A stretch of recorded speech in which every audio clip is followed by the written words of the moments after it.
Hey guys, in this video, I'm going to show you how to fix The Last of Us Part 1 crashing and not launching issues. So first of all, you need to open up this webpage on your web browser and check The Last of Us server status. Sometimes it can happen due to server issues. In case you find a temporary outage, wait for some time and try again later.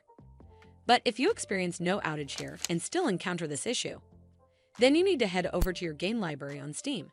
And then from here, you need to right-click on The Last of Us and select Properties option from the menu. In the Properties tab, select Local Files. Then on the Local Files page, select Verify Integrity of Game Files.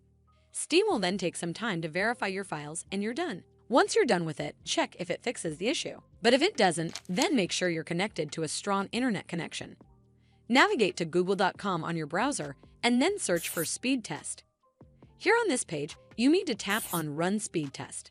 The minimum speed required for The Last of Us is usually 2 to 3 Mbps, so if it's anywhere near or above this number, that's fast enough. If your internet speed appears to be unreasonably low, then you may need to contact your internet service provider for help. But if it still doesn't work, then you need to reboot your system. Chances are, a simple reboot might just do the trick. First, close all the programs running on your system and then click on the Windows key on your keyboard. Then over here, click on Power, and then from the drop-down menu, click on Restart. Hopefully, this will fix the issue. And well, that's how you fix The Last of Us Part 1 crashing and not launching issues. I hope you found this video helpful, and if you did, make sure you give it a thumbs up to see more videos like this, and don't forget to hit that subscribe button.